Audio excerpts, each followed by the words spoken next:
Ada beberapa kabar terbaru yang berhasil kami saring terkait masa depan Frank Kessie. Seiring dengan situasi perpanjangan kontraknya yang nampaknya telah berubah seperti cerita telenovela, berbagai klub besar di Eropa berbaris rapi demi bisa mengambil peluang untuk bisa membajak sang pemain dari Milan. Setelah dikaitkan dengan PSG dan Tottenham Hotspur, serta rumor pertukaran Kessie dengan Thiago Alcantara dari Liverpool, sebuah kabar baru muncul tatkala Atletico Madrid kini menjadi klub baru yang turut mengincar pemain Pantai Gading tersebut. Laman Il Milanista melaporkan bahwa klub asuhan Diego Simeone itu tengah menyusun langkah serius untuk bisa mengalahkan rival-rival mereka dalam perburuan Frank Kessie. Mereka berencana memboyong Kessie di jendela transfer Januari ini. Mereka siap mengeluarkan biaya 18 juta euro plus memasukkan nama Hector Herrera ke dalam kesepakatan. Ini mungkin sebuah tawaran yang bagus untuk Milan, sebab klub-klub peminat Kessie lainnya disebut hanya ingin memboyong sang pemain secara gratis di bursa transfer musim panas mendatang. Andai Milan dan Kessie pada akhirnya ditakdirkan untuk berpisah. Sementara itu, laporan Manchester Evening News mengungkapkan bahwa Man United nampaknya menjadi klub asal Inggris terbaru yang juga menunjukkan minatnya terhadap Kessie. Sumber itu menyebutkan bahwa The Red Devil pada dasarnya menjadikan Declan Rice sebagai target utama mereka. Namun bandrol mahal yang mencapai 117 juta euro yang ditetapkan West Ham United bisa menjadi batu sandungan. Oleh karena itu, mereka menyadari bahwa perlu menyiapkan kandidat lain yang punya kualitas setara, tapi memiliki potensi untuk bisa direkrut dengan biaya rendah, dan radar mereka kini tertuju pada Frank Kessie. Kubu Setan Merah memang sudah tidak asing dengan Kessie setelah AC Milan berjumpa dengan Manchester United pada Piala Eropa musim lalu. Selama 2 leg, Kessie jadi starter dan bekerja tanpa henti di lini tengah untuk menahan serangan Manchester United. Romain Favre bukanlah satu-satunya pemain yang hampir bergabung dengan AC Milan pada jendela transfer musim panas lalu. Warren Bondo, gelandang belia milik Esinensi, juga memiliki situasi yang sama. Gelandang 17 tahun tersebut telah masuk radar Rossoneri sejak lama, dan ini tidak mengherankan karena Rossoneri banyak fokus pada perekrutan pemain-pemain muda dalam proyek mereka, dan telah mengidentifikasi banyak target dari Liga Prancis. Calcio Mercato melaporkan bahwa Direktur Milan Paolo Maldini dan Ricky Massara telah memberikan penawaran senilai 700.000 euro plus bonus kepada Esinensi demi bisa memboyong Bondo ke San Siro. Namun klub Prancis tersebut tetap bertahan pada angka 2 juta euro terhadap pemainnya tersebut. Oleh karena itu, Milan mengambil keputusan untuk mundur sementara dalam pengejaran. Kepala pemandu bakat AC Milan Giuseppe Moncada akan terus memantau perkembangan sang pemain. Dan di bursa transfer Januari mendatang, Milan diyakini akan kembali dengan tawaran baru untuk meyakinkan Esinensi memberi restu melepas Bondo ke Italia. AC Milan tidak hanya perlu memikirkan masa depan Frank Kessie dan Alessio Romagnoli yang kontraknya akan berakhir musim panas mendatang, tapi Stefano Pioli selaku pelatih Milan saat ini juga memiliki kontrak yang hanya tersisa 1 tahun lagi. Stefano Pioli tidak memiliki banyak penggemar di awal kedatangannya di San Siro. Namun akan adil jika kita mengatakan bahwa ia menjadi sosok penting yang berhasil membawa Milan melewati situasi sulit setidaknya sampai saat ini. Seperti dikutip dari laman Calcio Mercato, Stefano Pioli diketahui menerima 2,3 juta euro per musim dari AC Milan dengan bonus Liga Champions sebesar 500.000 euro.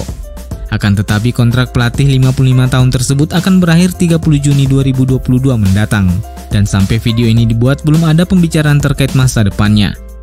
Tentu saja sebagai klub, Milan memiliki aturan tersendiri terkait cara mengevaluasi jajaran staf kepelatihan mereka. Dan seiring berjalannya musim kompetisi 2021-2022 ini akan memberikan titik terang bagi manajemen klub. Apakah mantan pelatih Fiorentina itu layak mendapatkan perpanjangan kontrak atau tidak? Radek Krunic mengalami masalah otot sebelum pertandingan antara Prancis kontra Bosnia pekan lalu. Kendati sang pemain kemudian memberikan pernyataan bahwa kondisinya baik-baik saja, namun ia kembali dipaksa berada di bangku cadangan di pertandingan berikutnya kala Bosnia bermain imbang dengan Kazakhstan. Tim medis Bosnia nampaknya tidak ingin mengambil resiko demi menghindari hal terburuk yang bisa menimpa mantan pemain Empoli tersebut. Milan News melaporkan bahwa Krunic telah kembali ke Milanello namun ia tidak berlatih di sesi latihan kemarin. Sang pemain akan menjalani serangkaian tes medis di Milan untuk mengevaluasi masalah otot yang dideritanya. Oleh karena itu, besar kemungkinan ia akan melewatkan pertandingan melawan Lazio akhir pekan ini. Opsi untuk lini serang yang akan diturunkan oleh Stefano Pioli melawan Lazio akhir pekan ini sedikit menunjukkan titik terang. Di ujung tombak, Ante Rebic punya kans untuk memulai lebih awal. Tapi mengingat kondisi Ibrahimovic yang terus membaik dan keinginan sang pemain untuk segera turun ke lapangan mungkin bisa mengubah skenario tersebut. Terlepas siapa yang akan diturunkan Pioli sejak awal untuk memimpin serangan i Rossoneri, Junior Mesias dipastikan tidak akan berada di dalam skuad dan akan absen dalam pertandingan melawan Lazio. Pemain asal Brasil tersebut tidak dalam kondisi terbaiknya dan diharapkan bisa kembali dalam kondisi prima saat Milan bersua Venezia 22 September mendatang.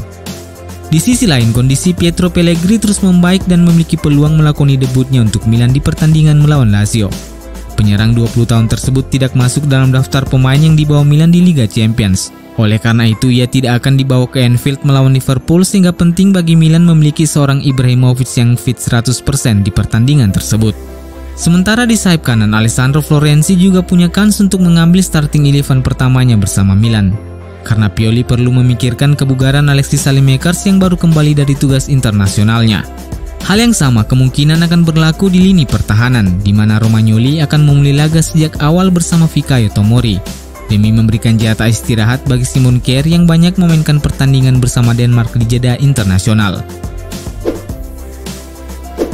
Zlatan Ibrahimovic disebut memiliki kepribadian ganda atau dua kepribadian yang bertolak belakang. Itu yang dikatakan oleh mantan pemain Arsenal sekaligus mantan rekan setim Ibrahimovic di LA Galaxy, Ashley Cole belum lama ini. Menurut Cole, kepribadian ganda Ibrahimovic tampak saat pemain asal Swedia tersebut berada di ruang ganti dan di depan awak media. Dia mempunyai dua kepribadian. Dengan kami di ruang ganti dia brilian, diam, sangat ramah, tapi untuk media dia adalah dewa. Mantan pemain timnas Inggris itu lebih lanjut mengatakan, ada kalanya Zlatan datang ke ruang ganti dan berbicara soal pendapatnya tentang permainan rekan setimnya. Kata Cole, meski Ibrahimovic jujur soal hal-hal di lapangan di ruang ganti, personanya akan berubah ketika berhadapan dengan media.